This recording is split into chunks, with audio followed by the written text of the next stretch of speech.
We are back, baby! Welcome to the Resistance broadcast. I'm John. Thank you for joining us on this wonderful little episode of TRB. I am back. We are back. Went on vacation, took the family to Disney World. I'll get to that in a little bit. But first, let's welcome back from just a vacation from the podcast, Lacey Gillerin. Lacey, how we doing? I did not get the nice Disney vacation. I got a Costco membership. I know everyone applaud me.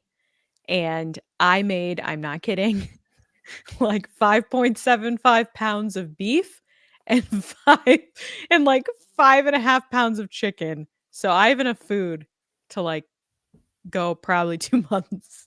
Why'd you make 10 pounds of food?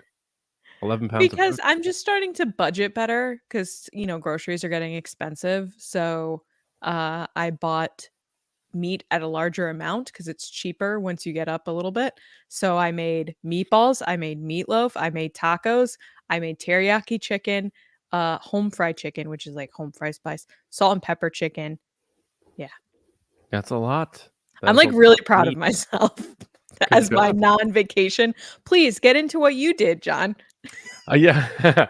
Well, yeah. So I took the family to Disney. It was my kids' first time, and they're 6 and 3.5. What was great about it was, well, first of all, my mom came with us, which she was a huge help. Johnny got sick on the flight down. No. So there was cleanup on aisle 28. So that was interesting. What happened? Just motion sickness? He had been on antibiotics for a week because he had strep.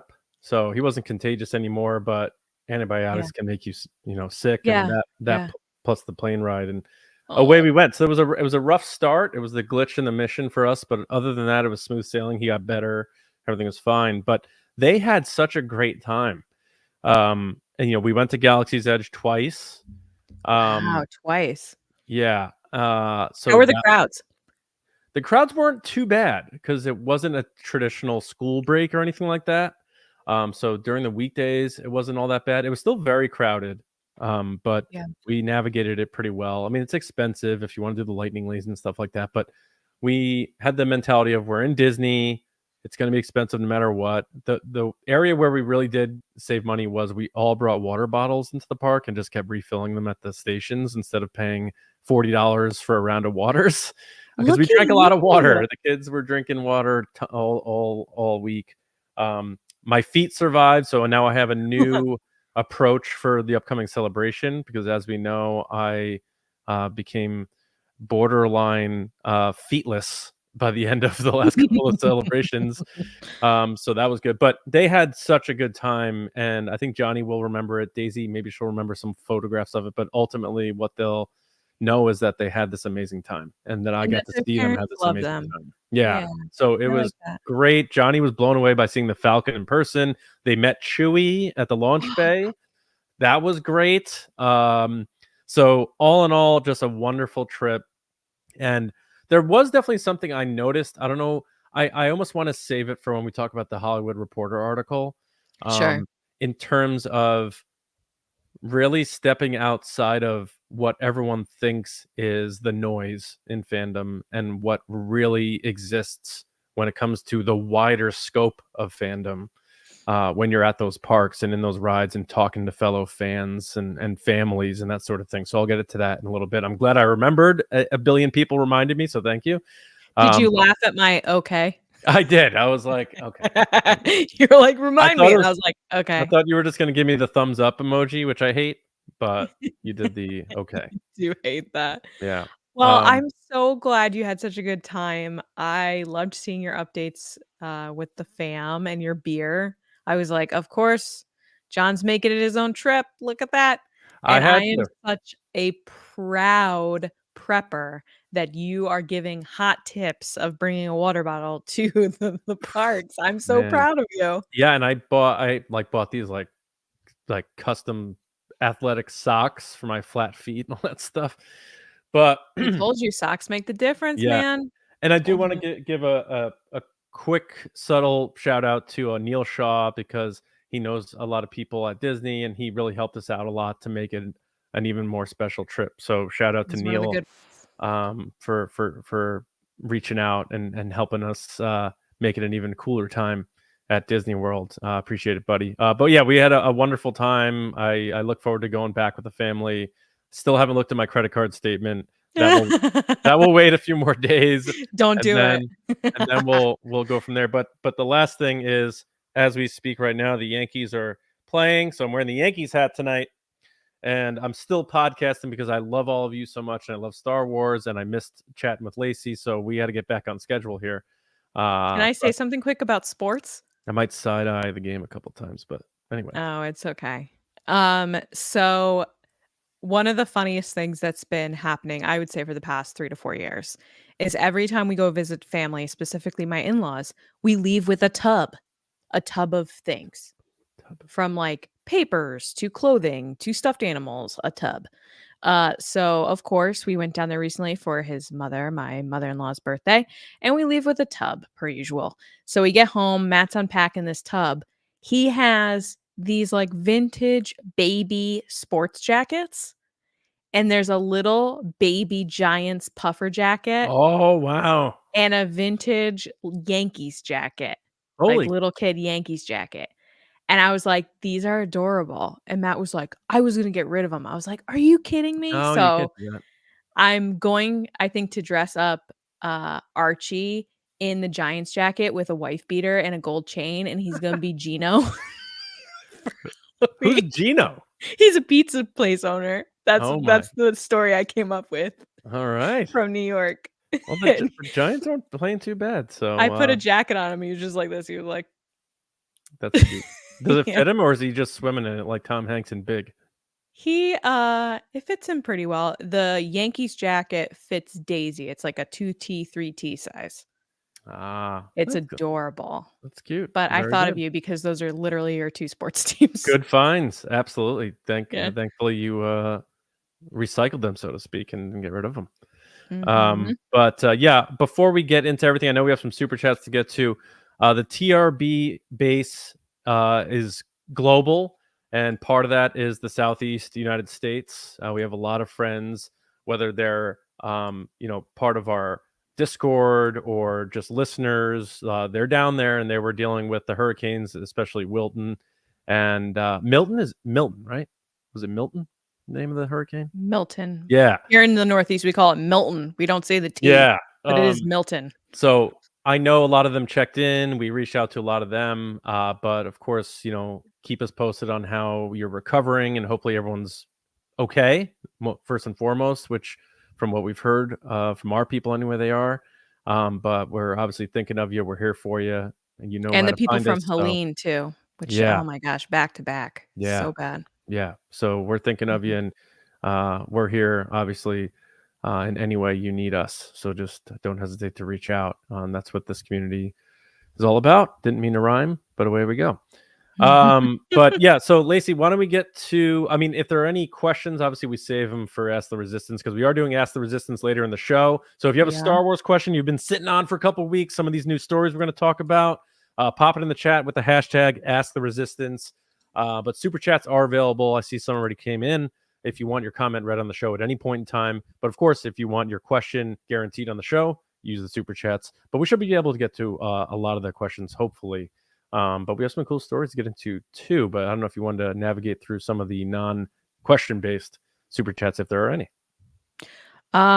We do. So first we have Mike Ramori, who's in the chat. Hey Mike, how's it going, man?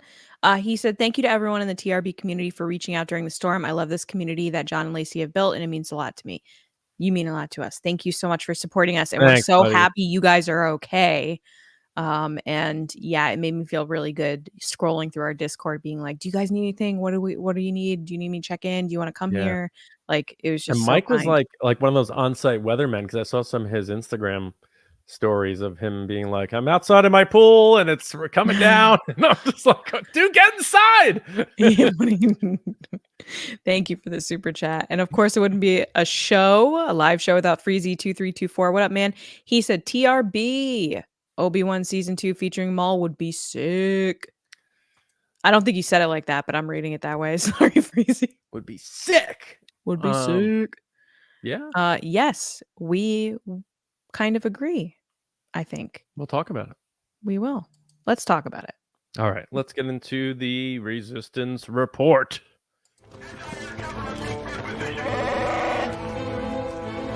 It's the Resistance. You know, one thing I forgot to mention, hearing Harrison Ford in the sequel trilogy on our audio drop made me think of it, was at the end of one of the nights in Disney, everyone fell asleep because they were all like so tired. And I always have a hard time falling asleep, especially if I'm not home. And Were you all in one big hotel room? we were in a suite at the Art of Animation, so we had the two Ah. rooms. But the Rise of Skywalker was on TV, so I'm like, let me just watch Rise of Skywalker on TV. And I was like, I'm just having a good time watching this movie. You know, it's just like I was at Disney. I'm not worrying about work, and a Star Wars movie's on TV, and I just wanted to share that. It's always a fun time, even though you have access to that movie at any point in time. It's on TV, and you know other people are watching it with you in an organic way. It was cool. But all right, our first story, Freezy already touched on it a little bit there with that super chat, but Ewan McGregor, always on the con circuit, making that money with the autographs, with the photos, and of course, always being asked about Obi-Wan and Star Wars. And LA Comic-Con was no exception this past week.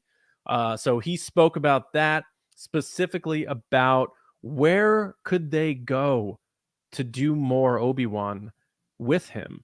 And his answer was a little surprising because I believe up until this point, it's all been about stuff that takes place after the Obi-Wan Kenobi series. And he has some other ideas, but we do have the clip we can play right now. I don't know. I think there's definitely a couple of things. I quite like to wear that armor. I was speaking to someone earlier from the Clone Wars.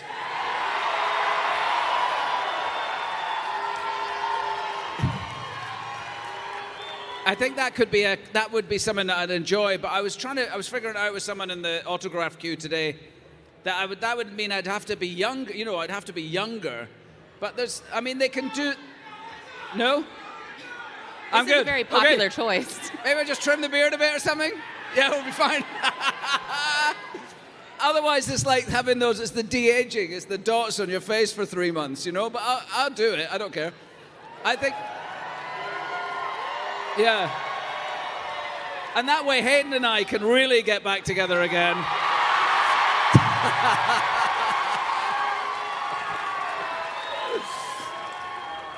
Okay, so there's that. So there's definitely that is one idea. And the other one is obviously between the end of the Obi-Wan Kenobi series and when Alec Guinness is Obi-Wan Kenobi, there's got to be another few stories in there. And we're definitely exploring that, I think, would be the word to say. Hey, man, this guy is unbelievable. Like, first of all, I love his reaction to the guy saying, you're good. And he's like, if I just trim the beard a little, and he starts laughing.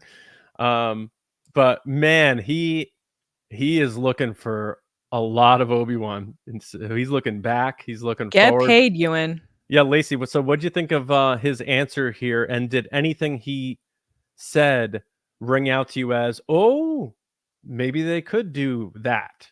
What'd you think of the latest from Ewan McGregor on the potential future of Obi-Wan? Well, I first of all think he's incredibly charming. I don't think he's like in one of the top 5 most charming people out there. Everything he says is just like, oh my gosh, keep talking. There was a clip right before this that I cut off just because of time's sake, which was he brought up Obi-Wan Kenobi season 2 first, and someone was like, no.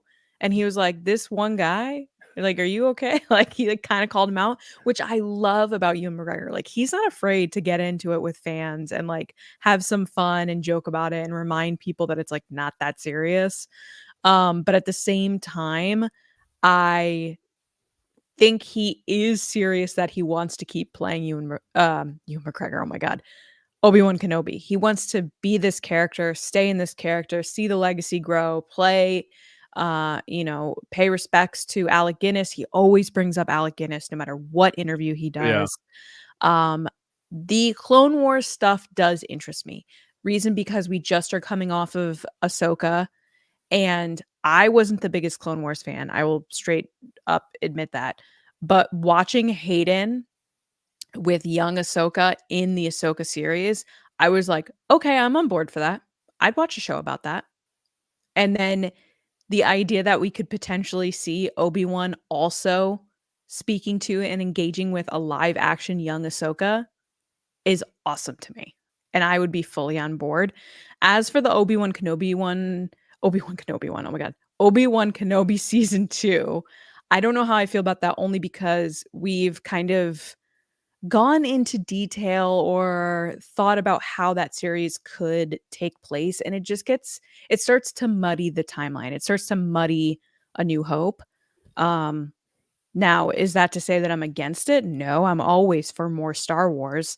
I'm just not sure how they would do it without causing issues, I guess I would say. What are your thoughts? Yeah.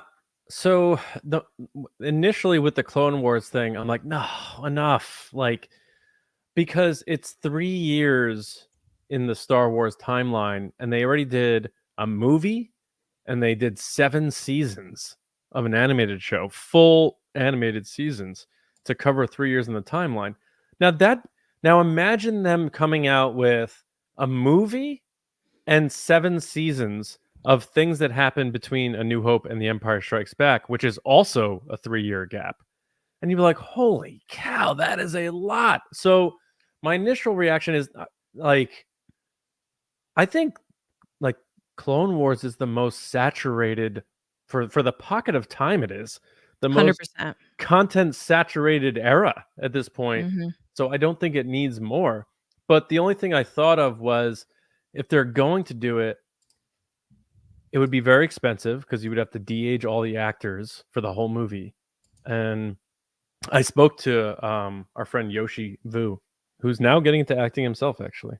Good for But him. he, I was just like, I know you didn't do this stuff specifically, but what's the gauge on the cost and that sort of thing? And he's like, I'm not sure, but I know it's not cheap. So when I look at Obi-Wan season 1 and how they didn't even really do it for Anakin, and how the budget of that show was lower compared to stuff like The Acolyte and Andor and that sort of thing, I don't think they could budgetarily do it for a series. Mhm. So then it would have to be a movie. So then when I think of what movie would they be able to tell, the only thing I could think they would be able to do is tell a story, which they have to by Lucasfilm rules that wasn't already told in another medium. Mhm. They would have to give us a story that shows how the Anakin and Obi-Wan relationship from Attack of the Clones got to where it is in Revenge of the Sith, where you saw like what the moments when Anakin sort of passes Obi-Wan in certain ways, and also starts maybe distrusting him a little. Like they do something big together that alters their relationship, not necessarily in the immediate moment, but Mhm. that lends itself to making Revenge of the Sith even better. And some people will say, "Oh, the Clone Wars already does that." But if you get the 2 actors and tell one specific story and it's a good one, I think Mhm. that live action always adds meat to stuff. So the only thing and I don't want them to do Obi-Wan season 2 that takes place after Obi-Wan. I agree. I thought that what they did was enough. To me, doing a season 2, you heard the ovation when he said, "It brings me and Hayden back together." If if the number one reason is just to get the 2 of them back together and they're scrambling to find a story, don't do it. Like you'll like you said, muddy things up even more. So I'm thinking Yeah. the only way to do it is to go back. It has to be a movie from a budget perspective and tell us some really cool story. I think you'll make money on that movie because all the prequels people will come out in waves. If you get Natalie Portman in there too, Ahmed Mhm. Mhm. Best, really make it a prequels thing. Slap George Lucas's name on there as executive producer to bring out the angry older people. You get some money in there. They're not all angry. So my pitch now is do a Clone Wars specific adventure story live action film and call it the Clone Wars Obi-Wan and Anakin or something like that. Yeah. And away you go. But that's what I think. I think that's a good answer. Thank you. I hope to see more of it. All right. Well, that's the show then. I'm going to go out on top. Oh, well.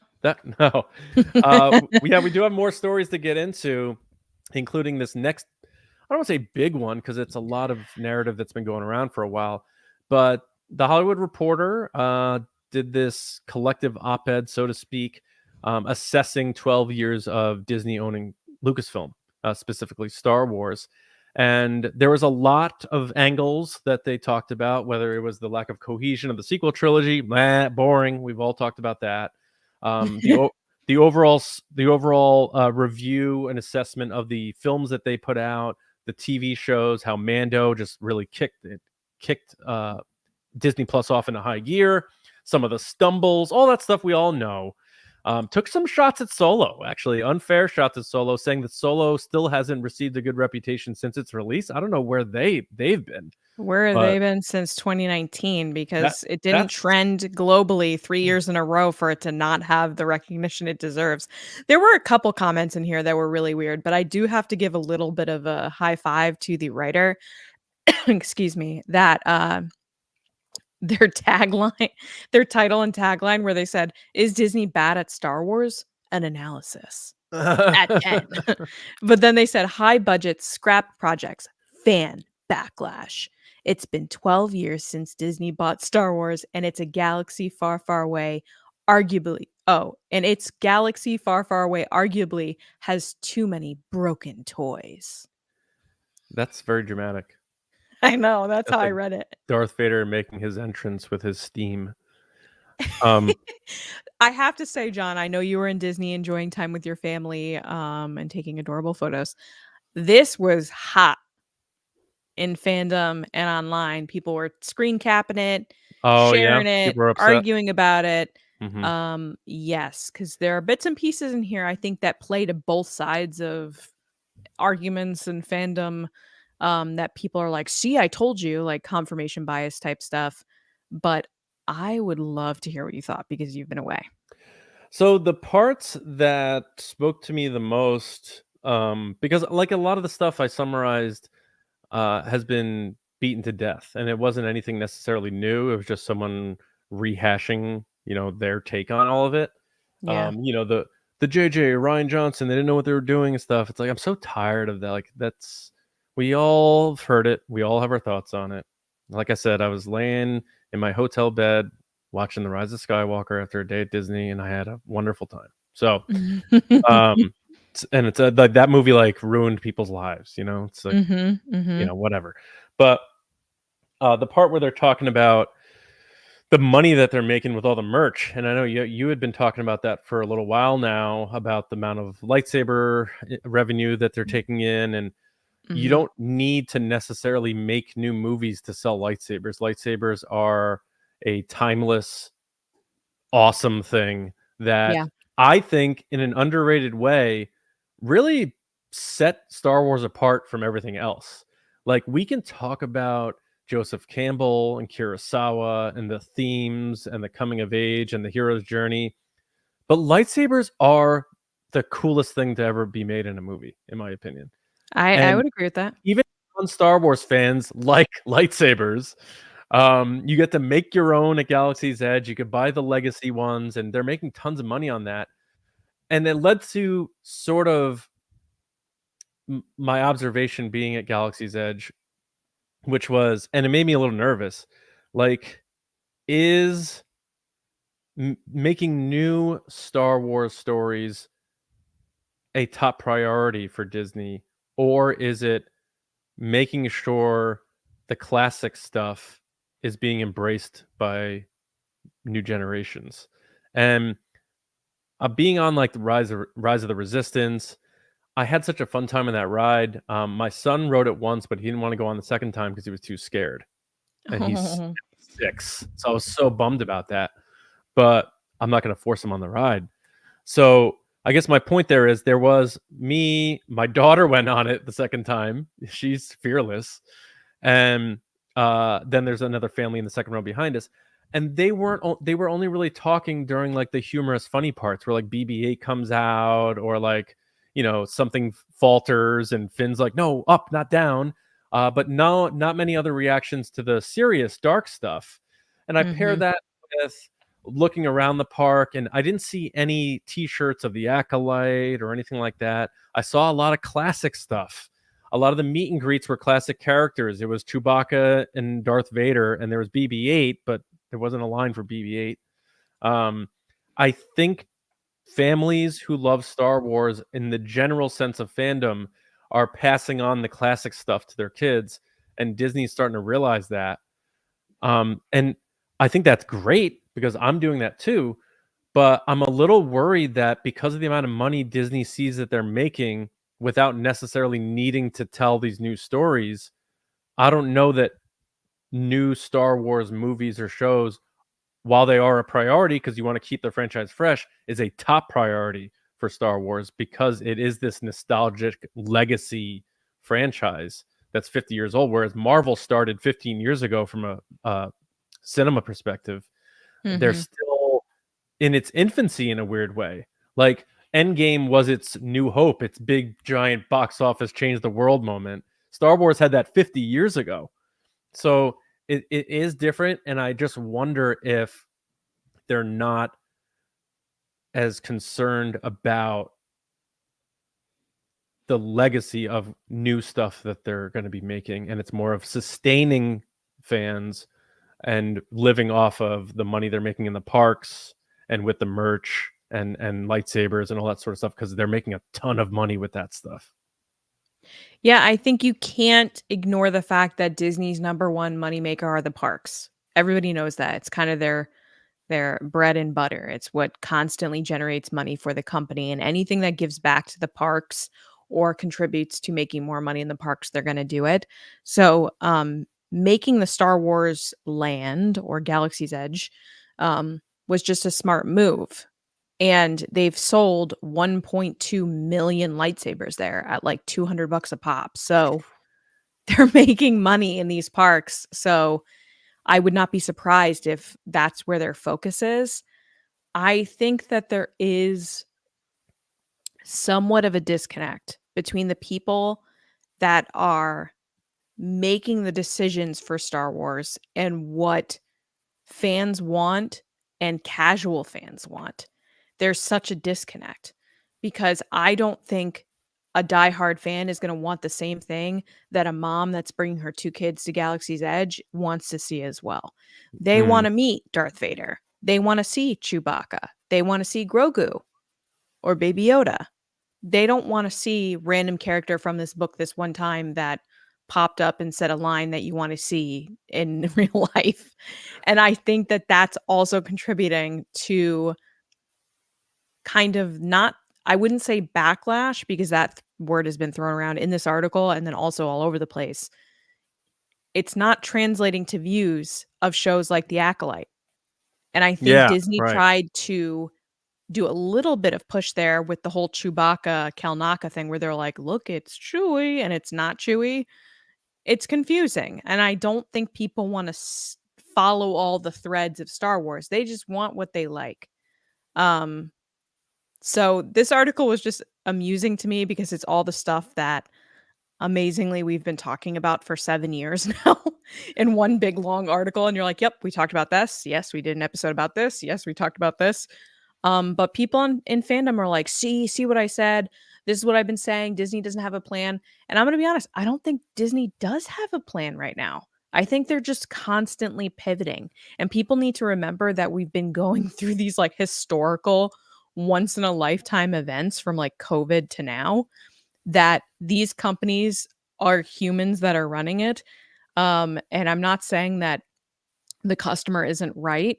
I'm just saying that they're learning as they go here. And it mentions the Star Cruiser where they, it reportedly cost nearly $1 billion to create. And it, quote, spectacularly blew up like Alderaan. I just think they're putting their focus into these experiences, into this content, because they're banking on the fact that they think no matter what they do, people are going to love it because it's Star Wars. Yeah. Because the Star Wars name's on it. So people are going to show up. People are going to like it. People are going to pay for it. People are going to buy this. They're going to watch that. And I don't think that's the case. I think there's so much going on in the world and in fandoms and IP that people are picking and choosing what they're watching now.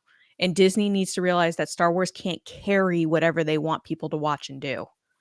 Yeah, it is strange to going to Galaxy's Edge, and it's in a weird spot now because they're sort of stuck because they made it this timeline in the canon that takes place between Last Jedi and Rise of Skywalker, even though Kylo Ren's walking around with his mask and it's like one piece Yeah. and No and cracks. Yeah.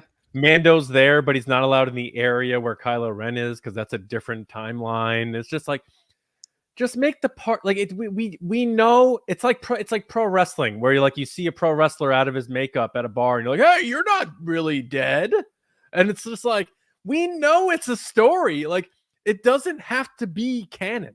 Like, I get what they were going for, but if you just made it a park where you can just go and see everyone in Star Wars walking around and R2D2 and young Obi-Wan and old Obi-Wan, and like, make it like a Disney park.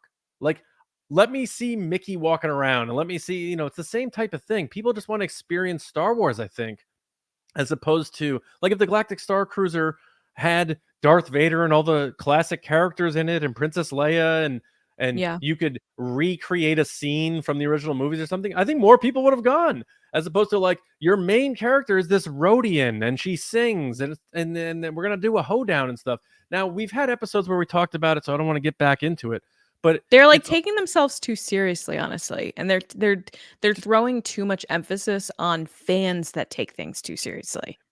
that, yeah, or like just trying to get too cute with it, and like immersion. The word immersion, it's like this big thing, and I know like that Jenny Nicholson video, she kept talking about that too. Oh my god, the And supercut of immersion. yeah, and it's like, yeah, I want immersion because I want to be on Star Tours and I want that simulator to make me feel like I'm falling off a cliff on Hoth, and it does. But that's the immersion I want. I don't need to be like, all right, well, now I can't go see Mando because he's on this part of the park, and this part takes place in this one year, and this. And when I talk to Rey, she only knows up until before Rise of Skywalker, even though that movie came out 5 years ago. I can't ask her about her new gold lightsaber, and it's getting messy.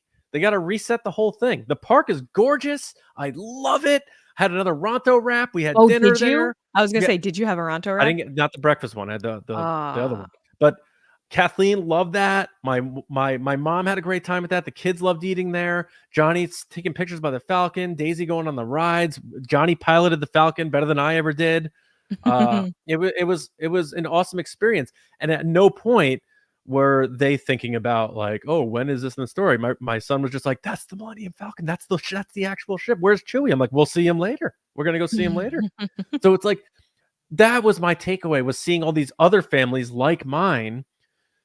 Star Wars is supposed to be for all ages to go see. And, a lot of the recent stuff that have come out, Acolyte, Andor, even a certain parts of Ahsoka, if you didn't watch Rebels, like, I could see these parents who aren't like us. Like, we can't keep our head in the bubble of the Star Wars Twitter diehard podcast, whatever you want to call this thing that we're involuntarily in. It's the people that are going to allow them to make more Star Wars movies that just like to go to see a Star Wars movie and then leave, and then when the next one comes out, they're going to come see the Star Wars movie and they're going to buy the toys of it and stuff. Those are the people you need. And those types of shows that are made more towards adults, you may get some of those adults to watch it, but they're not going to watch it with their kids, and then they're not going to buy Andor toys for their kids, and it's like that whole thing. And if they're talking about how much money they're making with their merch and all those sorts of things, I haven't seen a lot of merch flying off the shelves for these darker, more adult-driven shows. So I think they're in a weird spot where it's like they want to make Star Wars fresh, but you got to be careful not to go too far from the main source tree, which is why George Lucas made this stuff.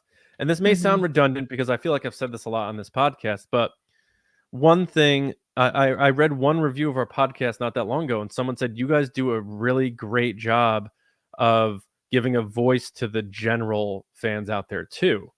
Because I feel like a lot of people focus so much on what's seen on Twitter or what's seen on YouTube and stuff.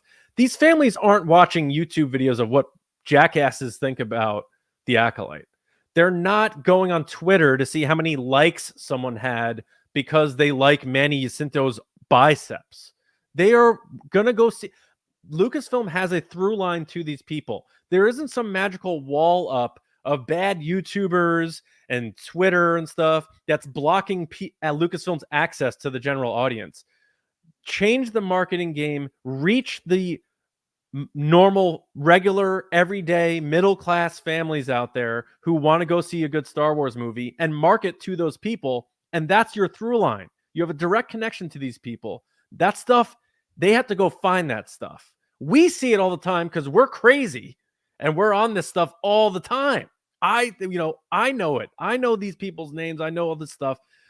But the general people all out there, the 90% of people that make up the box office draws for these movies do not. So it's just a matter of getting back to what makes this franchise good, and it's for the whole family to go see. And it doesn't mean you have to have kids to go love Star Wars. Disney adults are awesome. Star Wars only adult fans are awesome. I know plenty of them. But you got to make it so that everybody can go see this stuff, because that's what made it good. That's what made it blow up. That's what made parents go on that hot summer of 1977 and pile the kids into the car with no car seats, head down to the theater and go see this new amazing Star Wars movie. With That's no what car it's all about. seats. There were no car seats back then. I don't even know if they had seatbelts in the back. They back had then. bucket seats. They were like these Yeah. metal things that they sat them in. Yeah. Wild times. I agree with all of that, John. I think, people are Mike Mori in the chat saying, "Get spicy, John." It's just I'm not trying to be spicy. It's not even spicy. It's just, for us, it's kind of common sense. I've been very surprised lately that marketing initiatives and what's the word I'm looking for? I can't think of it right now, but like outreach to fans has Focus for groups? things, focus groups, or more like outreach to fandom and fans, and to get the word out about certain projects, specifically Lego. Lego's a good example. Why are you not sending boxes to children? Like, why are you not sending these Lego boxes to people that have kids, that do family movie nights, that are literally the demographic for this movie? And time again, I saw people that it's fine, don't have kids, are young college students or creators or whatever, and then I'm watching people that made that movie basically being like, "Please get the word out, guys. Like, please let people know that our movie is out now, or our series is out, and I want people Our to watch it." Lego cartoon is Our available. our Lego cartoon and our Lego sets that, families can build together, and I didn't see any of that. I didn't see any families enjoying that movie together, and I felt when I watched it, I was like, "This is such a great kids movie." Like, kids would love this because it's the perfect combination of adult humor so that the adult is entertained, but still right over the kid's head. Like, that is prime Disney humor for me, is when you can watch something and still enjoy it as an adult, but there's moments that mean something to little kids. And I feel like we've lost that. And I've been saying that for years. I feel like Star Wars has lost the ability to bring in a younger audience, from collecting to shows to movies. Grogu was the most recent thing that brought in kids into fandom, casual fans into fandom, and then immediately turn them away when you bring in something like an Andor or an Acolyte. I don't think kids are watching those things. And you can have those things, but you also have to have something for those kids as well. And that's why I'm looking forward so much to Skeleton Crew, because I want something that's adventurous, fun, lighthearted, charming, heartfelt, and I'm not getting those things from Star Wars right now. Funny. Like Star Wars, the first Star Wars movie is so funny. And like, I have a lot of takeaways from those conversations when we had J.W. Rinsler on. Late great legend. Oh, so man. kind. He was one of the so best kind. authors, storytellers, archivist. He saved a lot of Lucasfilm archives from literally a dumpster. And made some of the best books ever out of them. Rest in peace, legend. I remember when we were in our first podcast with him, we really focused on A New Hope a lot. and he called it the third in George Lucas trilogy behind THX and American Graffiti. And he's like, what was so great about the first Star Wars is how funny it was. And what people don't know about George Lucas was how funny George is. And the first Star Wars is very funny, and the whole original trilogy is very funny, and the prequels are hilarious. There's a lot of humor in that. Star Wars is part of the DNA of Star Wars is its humor.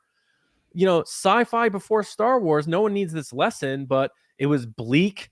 It was the dystopian, post-apocalyptic, cold. Like 2001: A Space Odyssey is a depressing movie, and that was the biggest like iconic sci-fi movie at the time.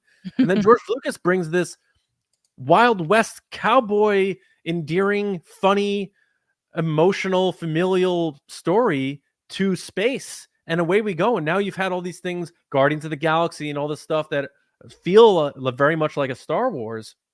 And I feel like with a lot of the recent stuff, there's not the humor that you expect from Star Wars, and it's lost that a bit.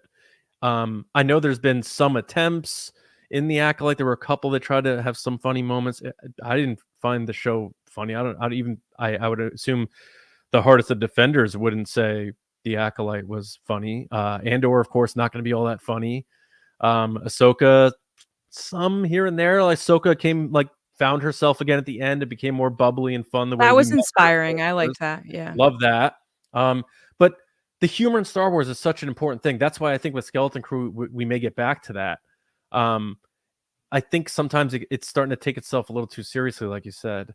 And I would love to see the humor, which was in its DNA from the very beginning, resurface. Because, again, being at that park and those rides and stuff, like watching people laugh at the funny stuff on Star Tours, like C-3PO fumbling as our guide and stuff. That's the stuff people were reacting to. People who go to the parks and go to these rides, they love the fun of Star Wars. And I just hope I hope we're not losing sight of that. And I think part of losing that is, you know, some of the recent run of things is clearly targeted to more adult audiences, because my kids have no interest in like Andor, Acolyte, and any of the darker stuff. So, and that's not me saying that stuff's bad. I love all Star Wars in varying degrees. You know that. Attack of the Clones, my least favorite Star Wars movie. I will fight someone if they're not a Star Wars fan and they say they hate it. So I'm on the team. I'm always been on the team. But there are certain tiers to this stuff. And I think those general audiences who we got to hope come in and see these movies so that they keep making more want that element of it. The adventure, the fun, the humor. You want to look at your kid in the seat next to you in a movie theater and see them laughing watching a Star Wars movie. Yeah, this might be totally oversimplifying Star Wars right now, but it is what it is. Before we get to our next story, I fell in love with Star Wars a long time ago in a galaxy far, far away. Because it was the idea that at the end of the movie, if the Millennium Falcon dropped in my backyard, I was going to hop on board. I was going to get on that ship and go, because it looked like a absolute blast. It looked like so much fun, scary at times, but they worked it out. It was a team, it was friendship, it was love, it was all these things. If Andor's ship pulled up in my backyard, I probably wouldn't be getting on it. You know what I mean? Like if the Acolyte ship pulled up in my backyard, I'd be like, nah, I'm good. You do you. Because it probably means that I would die. Like I didn't get that feeling from certain Star Wars stories.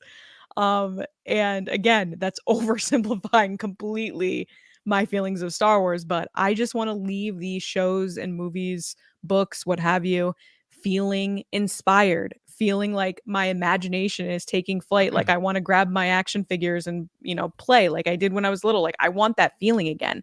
I recently got it from the Lego Rebuild the Galaxy show. I thought that was amazing. I loved it. How do you like, me and Johnny play with Star Wars figures all the time. We make up stories and we incorporate, which is the best part of being a Star Wars fan. And all of a sudden, and I can't wait to do that with my daughter when the time comes. But right now, I can't do that with Acolyte. I can't be like, okay, so this guy's naked over here, and so he's gonna come on over. He's just stabbing everybody. That Chewbacca character, he's dead. Well, that's what They're I dead. mean. Like, That's dead. like Godzilla will walk into our scene and we'll start playing with Godzilla and Star Wars and stuff. Like, it doesn't matter. But Yeah. how do we play Andor? It's like, all right, I'm gonna spy on you, and then I'm gonna shoot you in the back, and then you're gonna shoot that person in the back, and then we're gonna steal some stuff. Then we're gonna jump off this thing, and we're gonna drown, and just Johnny's gonna be like, Dad, I don't want to play Star Wars anymore. You know, You're dead, dead, dead. You're dead. Johnny, let's play a round of Andor. He walks into the kitchen like this, on program, Dad. Oh my god. And I know that there's a place for it. There's room. Like, the argument against what we're saying is gonna be like, well, there's room for all types of Star Wars storytelling. It's like, yeah, I know there is, but you got to be doing all the other stuff at the same time too. Like, Andor is great, and I think it's one of the best made Star Wars shows there is. I love Tony Gilroy. I love how candid and honest he is, and how he doesn't care what people think. And I thought he made something incredible. But at the same time, I don't know that families are necessarily going to go see that, because even like Rogue One is way different than Andor. Rogue One had the nostalgia. It had Tarkin, Vader, Death Star, all that story, all the classic stuff, X-Wing battles. Like, there was a lot of fan service in Rogue One that was nicely disguised because it had to exist in that time frame. But then Andor was like, no, none of that. We're not doing any of that. So it took the seriousness of Rogue One, sucked away any of the humor that was in Rogue One, because we didn't have K2. So hopefully Andor season 2 has some of him as the comic relief. But it was just a way darker thing that if you were going to tell me you sat your 6-year-old down and they watched Andor with you, I respectfully do not believe you, because I don't think that happened. But that's all I really got to say about it. I think that they're cognizant of that, and I'm expecting it from Skeleton Crew, a little Amblin nostalgia, the coziness, the fun, the adventure, all that stuff around the holiday season. And then I'm hoping whatever they're doing with the Rey movie, which they have to do. By the way, I saw a Young Woman in the Sea. I'll talk about it on Nerdy and Nice. Daisy Ridley. We are so lucky that Daisy Ridley wants to come back and be in Star Wars. She is so talented. She's so good. And she's she's our lead, through line of the Skywalker saga now. Like, we're very fortunate to have her. And so I hope they get this one right. And I like to think that whoever they end up getting to put that to screen captures that essence. If it's as good as The Force Awakens, sign me up, because I don't remember feeling as excited, hopeful, communal, everyone pulling in the same direction since 2014, 2015, leading up to I that left movie. with tears in my eyes after seeing that movie, and I turned to Matt and I was like, Star Wars is back. This is everything I could have dreamed of. Like, I was so hyped. Yeah. Anyway, let's go to the next story. Yeah, so next story, speaking of sequel trilogy, Adam Driver, my boy. This is via Discussing Film. He was interviewed on the press tour of Megalopolis, the latest from Francis Ford Coppola. And he was talking about the stark difference between doing a film with a creative who has full creative control. Now, this obviously is going to sound familiar. George Lucas. George Lucas, who was best friends with Francis Ford Coppola. So Adam Driver actually is going to be able to give us a look at kind of what it's like to be working with a George Lucas type, a creative filmmaker, not a studio executive, who has full creative control of his movie, versus what it was like making a big giant studio film with a lot of cooks in the kitchen. So let's hear what Adam Driver had to say. I mean, completely different. Because he was paying for it, there was just immediacy, and you didn't have to worry about people making decisions. And this is not unique to Star Wars. This is kind of bigger budget movies where a lot of money is, at stake. There was no producers in the way. There was no somebody standing over his shoulder trying to nudge him in a direction where they thought that the movie should be. It was a direct conversation that you were having with Francis, and because of which it was one of the best shooting experiences I had ever had. It felt like we were rebelling against something, and I feel like you can feel it in the film. I don't have a lot of references that I can place where Megalopolis is like this other film. To make something that's singular, incredibly hard to do at that scale, that I don't know will be done again. And to me, that's what I always imagined films were supposed to be. Something that has a massive respect for its audience, that they don't need to be told everything. It doesn't talk down to its audience.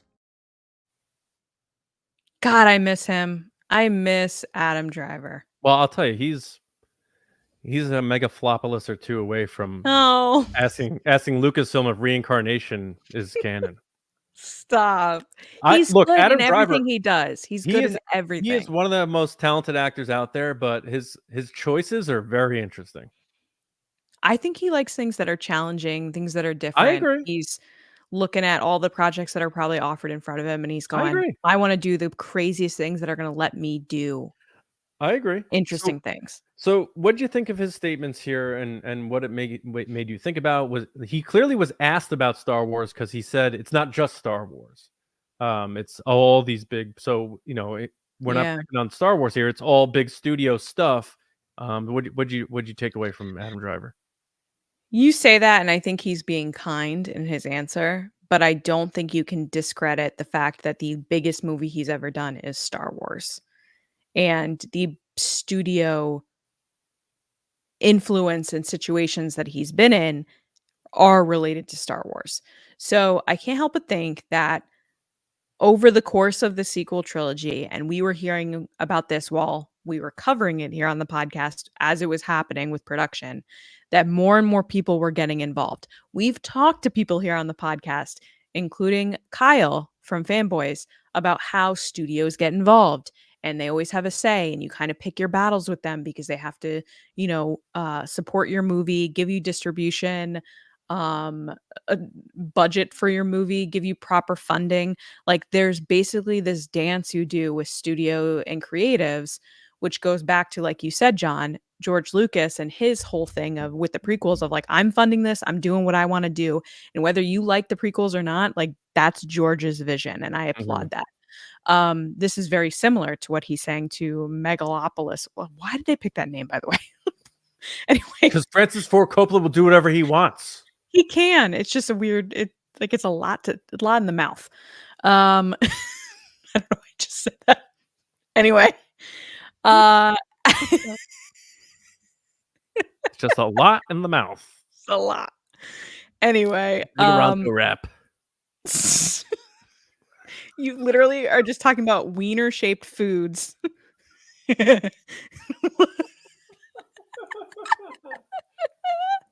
Anyway, Bring the humor back in Star Wars. Let's go. bringing the humor back.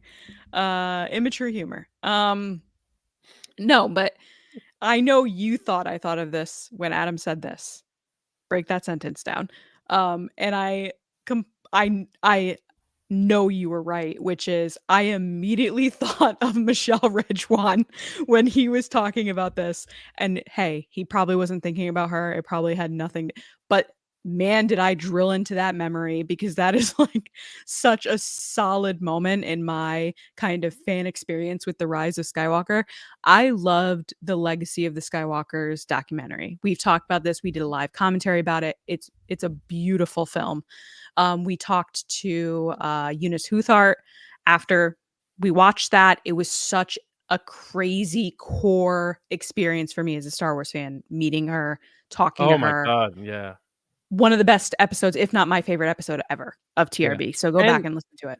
And in fairness, like, I remember when James was out covering for Rise of Skywalker, he was wearing his Make Yeah. Solo 2 Happen hoodie. Yeah. Michelle Rejwan was so cool with him, Yeah. so nice to him, and being like, "Yeah, we love that." And she like texted John Kasdan. So great person, but it's not about, like, we're not attacking the person. It's just the culture of all these people having all these thoughts and being right in the mix of things, and how it's counterintuitive to the creative process of someone making a film.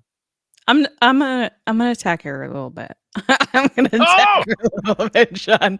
So anyway, during this documentary, they were talking about when Ben Solo dies and how Rey, gives him a kiss, and it's, quote, so hopeful. Those are the exact terms that came out of Michelle Rejwan's mouth, and she also explains it as, um, "We discussed it, and we thought that this would be," and I'm sitting there, hold on, lady, who's we? Who are you? You're making the choice of what happens to Ben Solo, like, why you? Why not J.J. Abrams or, I don't know, someone related to the story or Rian Johnson, like, what? And so I couldn't help but think of this scenario where, especially with Adam Driver, you have one of the best, if not top 10 best actors of our generation in the Star Wars franchise, playing one of the best characters ever created. And his last film, he doesn't speak for the last, what, third of it? Um, Last I 20 minutes. I think choices were made from studios or producers or other people that impacted his performance and the story overall. And I completely agree with him that sometimes creatives need to be creatives and everybody else needs to kind of take a step back. Yeah, I mean, and I love the sequel trilogy. I was just talking about early in this episode how much I Yeah. enjoyed watching The Rise of Skywalker. I love that movie. I think Rise of Skywalker, this is I like probably the first half. I will admit I like the first half. it's probably an unpopular opinion, but I feel like The Rise of Skywalker nailed more of the spirit of George Lucas's Star Wars than The Sure. Force Awakens or The Last Jedi. I thought C-3PO was like the best C-3PO Oh, we've seen since yes. like Yeah. Empire. Yeah. I think there were certain elements of that movie where I was like, man, this is really funny. This is really good. Like, I understand like the Rey Palpatine thing, and you just got to come to terms with that. That's the story now. When my kids watch those stories through, they're gonna be like, oh, okay, that's the story. They're not gonna know Yeah. about the discourse and, oh, she should have been this, should have been that. It's just what the story is. The story is gonna outlive you. It's gonna be there. It's not like your opinion's not gonna carry on with the story, besides within yourself. So I just think I don't know how to expand upon more than what I'm saying, but I understand what Adam Driver's getting at. Mhm. I don't think that means he's not going to do big budget movies in the future again, but this isn't some secret. Like, we know what's going on in Hollywood. We know what Bob Iger openly said. They're not being secretive about it. He's like, sequels work. We're going to keep doing these sequels. So we're going to make them, Mhm. and you're going to Mhm. watch them, and you're going to love them. So what's the Mhm. problem? And people are like, yeah, I guess you're right. But we also know that Lucasfilm has gotten their hands into a lot of creative decisions with people that they bring in to make those choices. Yeah, Whether it's Solo to Rise of yeah. Skywalker to whatever, you have these people that give their input. And to me, it's, as the young people say, it's giving marketing meeting where someone has to give their input by the end of the meeting so that they could say that they said that. Like, oh Yeah. yeah, I'm the person that added that slide to the deck. I'm the person that did this thing. And that's how Michelle Redjuan came across to me, is like very much, oh, I'm the one that said that that kiss would be hopeful. And you're like, So it is interesting because there are a lot of politics, of course, in any corporate yes, situation, yes. and maybe even more so on the big media side of things. And you know, I know we went at this in length probably a few years ago, but how it went, I believe, was Michelle Rejwan was like J.J. Abrams' associate producer on things like Super 8 and some of his other Yep. movies. Like she was sort of under his wing. And when I think she pushed for him to get 9, Yeah. and obviously if he gets 9, she vaults herself up, and she did. And then she wound up parlaying that into being the head of live action development, and that sputtered out because maybe she wasn't the right person for the job, but she positioned herself to be in that position, which I give her all the credit in the world. That's what people do. You Mhm. jockey for Mhm. yourself, you get yourself where you got to go. And now I think she's just listed as she produces stuff now and again for Lucasfilm, but she doesn't have an executive title anymore. So that person who no longer has that title was very in the hands in the clay on set in that documentary for the final movie in the Skywalker saga, making influential pushes toward Chris Terrio and J.J. Abrams. And it's kind of wild to look back on now. It's So so hopeful. So hopeful. So long story short, we all understand how things go these days, but I'm hopeful that just like with anything, there's ebbs and flows and peaks and valleys, and that eventually there will be that revolution again, the same way there was when George Lucas and Spielberg and Coppola came out, where the creatives get to call the shots again. And it's not necessarily always these 87-year-olds like Ridley Scott, who's about to do Gladiator 2, and no one told him what to do, or Francis Ford Coppola with Megalopolis, and apparently that's not a very good movie, but he said, I'm making my movie. I don't care what you think. I'm a filmmaker and I'm making my movie. I don't need to answer to anybody. That's awesome. That's badass. That's being a rebel. So I hope that Disney brings in good creative people and allows them to tell good Star Wars stories. New, creative, different stories. New print, That'd be yellow, awesome. different. Yeah. Yeah. All right. So we have one more light story to get into here. And we have our new Superman, David Corenswet, who has outed himself as a massive Star Wars fan about a year or so ago. And he was interviewed on the Manly Things Sort of podcast. And they asked him what his dream role would be. And he said his dream role would be playing a Jedi in Star Wars. So Superman, new Superman, wants to be a Jedi in Star Wars. I just thought that was really cool. What'd you think? I love it. Anytime an actor says they want to be in Star Wars, I'm like, do it. Let's go. Because that means I'm getting more Star Wars. So Yeah. I can't wait to see him as Superman. It's one of the most things I'm hyped for next year. And we've been throwing around the word hopeful a lot. I think he's going to be an awesome Superman. And it's kind of what we need right now. And I would love if they brought that positivity and hero status back to Jedi. Yeah, I agree. So we'll see. I'm rooting for Superman. I'm rooting for James Gunn. Speaking of a creative being in charge, there you go, James Gunn. He's killing it. He's really killing it. He's a filmmaker who is the CEO of DC. What better spot could DC fans be in right now? Not only that, he got fired from Marvel. They hired him back, and then he went to their competitors. He came back and made 2 of the best Marvel sequels of all time. He did. James, I'm rooting for you, James Gunn. You know that. Big Superman, nerdy and nice. We're talking about it a lot. So hopefully we get more creatives and artists involved with loud voices in Star Wars. Besides Dave Filoni. We love Dave Filoni, of course. All right, so let's get into some questions. I think we have a bunch here. We do. I've been wondering, what are midichlorians? All right, what do we got, Lacey? All right. I was talking with my mic muted. All right. All right, we're back. All right. I'm going to do the super chats first. So we're kicking it off with David Ford. What up, man? He said season 2 of Obi-Wan should show how Kenobi gets his experience against the Tuskens. Maybe he finds out that Anakin's genocide from a wounded Tusken. Oh, that's dark. Talking about all this hopeful stuff, and David's going right for the trauma. That is an interesting idea. As you know, we're on board for season 2. What do you think, John? I'm not on board for Obi-Wan season 2, though. Oh, so. Sorry. My bad.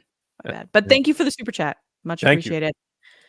Next is Frank Grande. What up, man? Hope you're doing well in Florida. I know you said at the beginning of the show that you got your power back. So welcome. Thanks for the super chat. It means a lot. He said, would you be okay with Grogu making an appearance if they do the live action Clone Wars, Obi-Wan and Anakin and Grogu having a scene with Yoda? #Ask the Resistance. I would lose my mind. Man, so he would be really young. I don't know the implications of that, but I would lose my mind. He would be like 15 or 20 years old, I think, Grogu at that point. Oh my God, he'd be like a puppy. Yeah. That'd be really cool. And like make it just a very quick moment. Don't make it the Grogu movie or whatever. Yeah. Because I think Grogu's going to go on for a long time. I think they would be absolutely crazy not to have Grogu in the Rey movie.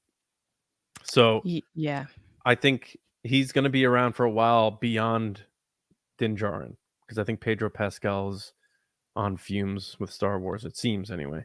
But I think that'd be cool. I think it's a really clever idea, Frank. Yeah, Thank you, great man. job, Frank.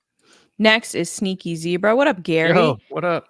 He said, "What if inciting incident is set in Clone Wars era and then continue post season 1, make it a feature or 3-episode miniseries, have Vader involved but paths never cross?"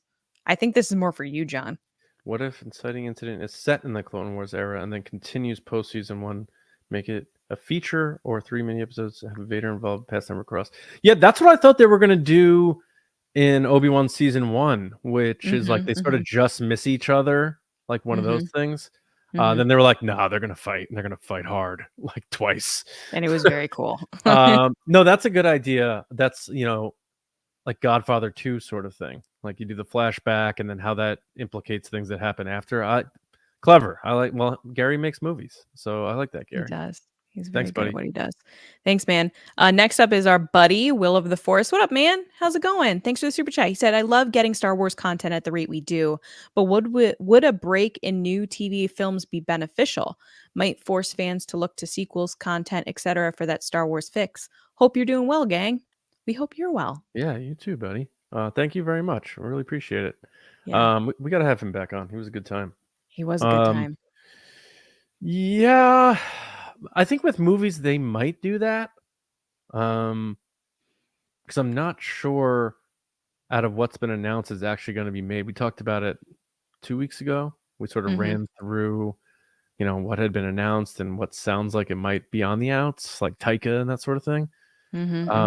TV shows too. Yeah, I think their hand is forced on that, just based on the numbers, the Disney Plus numbers, and that sort of thing. I also wonder if they would ever get to the point.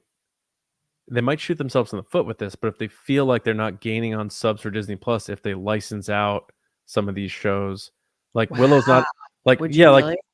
like I'm not saying they would do that with Willow, but Willow being off of Disney Plus, like what if they took Mando season 1 and licensed it out to Netflix or something, or The Acolyte? Like what if Netflix is like, we'll pay you this to have The Acolyte on our platform for 6 months. And what if that finds an audience, that Netflix audience that loves the YA stuff, and that boosts The Acolyte or something? Like, I know Disney likes to work within its walls, like Apple does.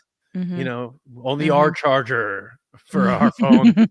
Until we get sued, and then we have to make it so everybody can charge it. But I think it's time to get creative. I think it's time for Disney to get creative with Star Wars from a marketing perspective, and maybe try things you haven't done, not necessarily in story, but how you bring this stuff to the people.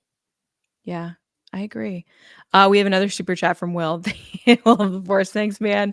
You're so kind. He said, "I've been saying events at Galaxy's Edge would be super fun, like the festivals or holidays. Imagine Clone Wars Night, OT Week, or Rebels Fest."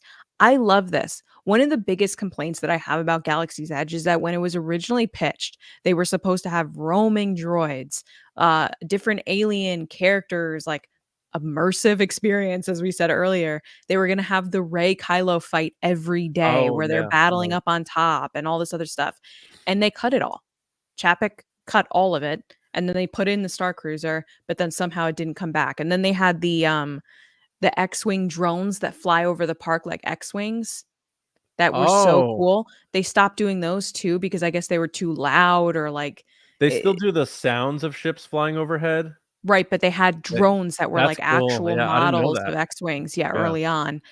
I just think that there's so many opportunities here, and I agree with you that festivals like Life Day, they kind of do it a little bit where they're like Life Day food or Star Wars night, but I just feel like there's so much here that they're not doing. And also, I think they should expand the land, oh my God, land to other rides.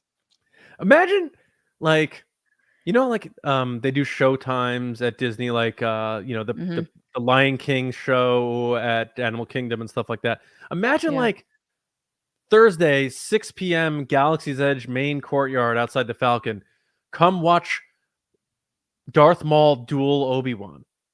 And they it would be cool. And Obi-Wan and a Darth Maul go out there and they do a full sound effect lightsaber duel, and then they go backstage and people got to watch Obi-Wan versus Darth Maul. It'd be amazing. I'm sorry, I was just thinking about that and then comparing it in my head to what it is, which is Kylo Ren comes out and he goes, "Who's the bad person here?" and then chokes some guy and then he leaves. And like that's the show. Yeah.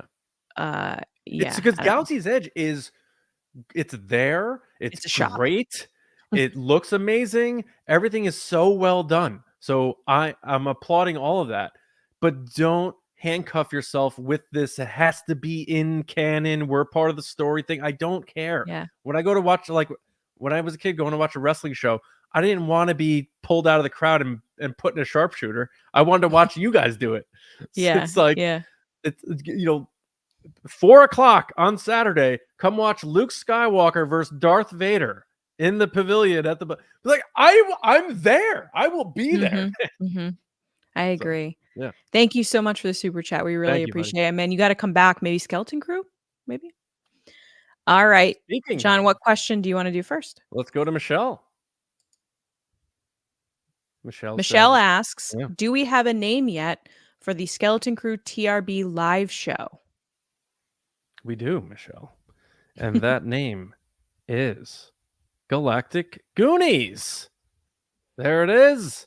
Starting on December 4th, we will be going live Wednesday nights at 8:30 East, talking all about Skeleton Crew. And we invite all of you, however you like your Star Wars, to be Galactic Goonies with us, because we're going to have a really good time talking about the next chapter in live action Star Wars. Galactic Goonies, that's it. And expect, some merch and stuff coming soon and all that goodness. But yeah, spread the word, tell people, and let's have some fun.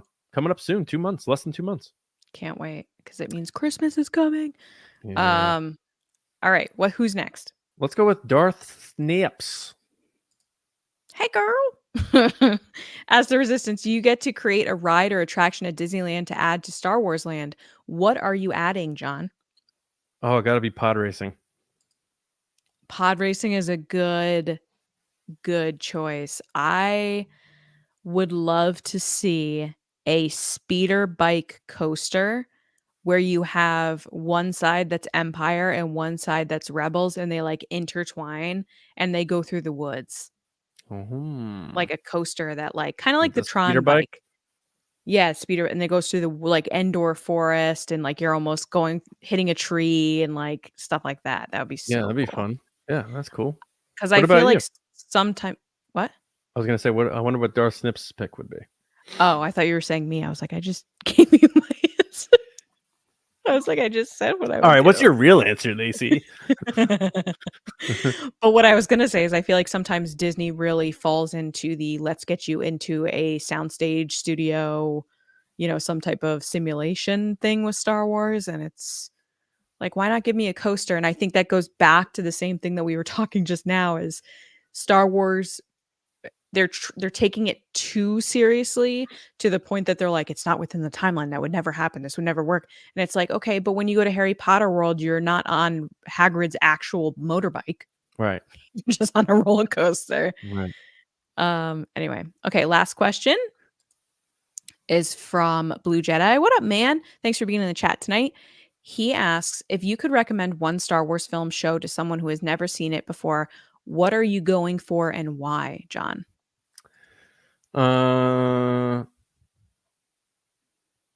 mean, it's either A New Hope or The Empire Strikes Back. I think The Empire Strikes Back is the best movie ever made, let alone the best Star Wars movie. I just think it's like when those great bands, when they put out that second album, that everything is just right in the pocket and they're in their prime and that sort of thing. Like that's The Empire Strikes Back for Star Wars. It is so good in every facet possible. So probably Empire, I guess, and which might be a boring answer because it's a popular answer, but I don't think it's boring.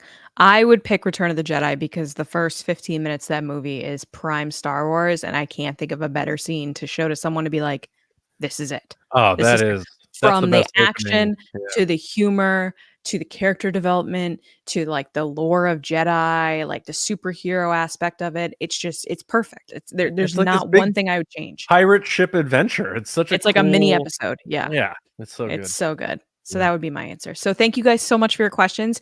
If you want to be on the show next time, make sure to send us questions via social media, hashtag Ask the Resistance, or join us in the live chat, and Yeah. we'll maybe give you a shout out on the show. Yeah. Thank you, everybody. Appreciate it. Thank you for listening and watching and being a part of TRB. We hope you had a good time. If you have a lot going on in your life, like we had our dog at the vet today. He's having a rough time. It's like this stuff gets my mind off, and I hope it does for you too out there listening and watching. That's what it's all about, having a good time. And if you can't have a good time talking about Star Wars, even if for some parts of this episode we were criticizing some of it, we're still having fun talking about it. It's not hard to do. So we appreciate everyone who is with us, whether you're new or been with us for a long time. Thank you so much. If you have friends or family of yours or coworkers, classmates who love Star Wars, just let them know. Look up Resistance Broadcast. A security guard at Disney, I was wearing one of our TRB shirts, and he's like, "Oh, what is that?" I was like, "Oh, it's jacked fish." And he's like, "Oh, what is that?" I'm like, "That's the big jacked fish from Phantom Menace." He's like, "Oh, yeah, that is that big fish." He's like, "Well, where can you get that?" I'm like, "Oh, it's from my podcast." And he's like, "Oh, what's your podcast?" And I'm like, "Resistance Broadcast." He goes, "Oh, Resistance Podcast." I'm like, No. Resistance Broadcast. He's like, "All right, Resistance Broadcast." I'm like, "Broadcast." Did you not have stickers with you? Come on, John. I was out. I didn't. But then he's like, "All right, can you unzip your bag, please, sir?" I was like, "All right." I went to the a country fair up here in Connecticut, and I went on the big super slide with Daisy, and I get to the top, and I'm wearing a Resistance Broadcast hat, and someone goes, "I love your Star Wars hat," and I was like, "Very cool." Yeah. So that shows that our logo does look Star Warsy. So yeah, thank you everybody very much. If you want more TRB, please head to patreon.com/TRB podcasts. We are working diligently behind the scenes at phase 5 of our Patreon, including phase 5 of just the future of the podcast, the future of TRB, which includes Nerdy and Nice. Yes, we have another podcast called Nerdy and Nice, where we talk as nerdily and passionately about the other things we love besides Star Wars, like DC, Marvel, Beetlejuice, reality TV, anything we like, rom-coms, whatever. It's all there. Wrestling a little bit. But we do exclusive content for TRB, the Resistance Broadcast, and Nerdy and Nice on our Patreon. Tiers start at $5. A lot of cool things coming your way. We can't wait to reveal and announce all of it when it is ready. But check us out, patreon.com/TRB podcast. And ultimately, what you see from TRB is done by the two people you are listening to right here. So all of your support goes a long way because we have families, we have day jobs, and in order to keep doing this stuff, your support is immensely important. So thank you all so much. And a big shout out to our generals and spice runners. Generals Carmelo, John Reese, Jetta Rosewater, Frank Grande, Nick Kratz, Chris Morales, Brian Smith, Danny, Mike Ramori, Brendan McLaughlin, Sneaky Zebra, Dave Hornack, Jolton Jedi, DiMaggio, Colin Cormier, who just made a trade with me in the TRB Fantasy Football League. No, don't trade with him. Good trade, though. Stephen Garrow and Sachi, and our Spice Runners, David Probus, Neil Shaw, Kendall Gellner, Andrew Staley, Jeremy Myers, and the Fort Worthian. We do have a Spice Run that's going to be coming up soon as well. A lot of good stuff happening here at TRB, so thank you all so much. Lacey, where can people find you and chat you up about all the Star Wars stuff we chatted about today? So before I get to that, I do want to give out a shout out to someone that was in the live chat comments on Instagram. So just keep in mind, if you can't get us on YouTube for whatever reason, we do also stream on Facebook For the and live, on Yeah, for Instagram as well. His name is Mike. What up, Mike? Thanks for watching. He said, I'm normally not a fan of a Star Wars podcast because most of them are ripping on Star Wars stuff they constantly hate, or they hate constantly. You guys are not like that, and I'm loving it a lot. So thank you so much, Mike. That means so much to us. We do see the comments. We appreciate it. Like John was saying, we're honest about Star Wars because we love it so much, but we don't dwell on that stuff because we're here to have fun. We're here to have a good time. And I'm glad that you're seeing it. And thanks for watching. I just wanted to give you a shout out. So thanks. That's very cool. But people can find me on social media at Lacey Gillerin, on TikTok at It's Lacey Gillerin. Of course, here at all our social channels at TRB Podcast, and on Nerdy and Nice at Nerdy and Nice Pod, on all the social media channels that there are. It's been a really cool adventure starting that podcast back in May. I can't believe we're already in like the 20s of episodes. It's really fun to talk about things outside of Star Wars because, believe it or not, I love a lot of different things. And it's been a real joy to share those passions with you guys. So thank you so much for loving those shows. If you have a chance, please share our podcast with someone that you know that might like it, and leave us a review. Yeah, thank you so much. For me, Johnny Hoey on X and Blue Sky, as X continues to burn itself to the ground. And my other movie podcast, Just Like the Movies, we took a month off, but we came back with an episode on Alien. Nice. I used to be scared of that when I was a kid, but I'm scared of it now. it's a little less scary these days. Still scary. Because yeah, fair enough. All right, that is it for us. We will be back with you all next week with another episode of TRB Live. Nerdy and Nice back with you Monday morning, Sunday night for TRB patrons. But we hope you're all doing well. We hope you have a wonderful weekend, and we will see you next time right here on the Resistance broadcast. We'll see you around, kids.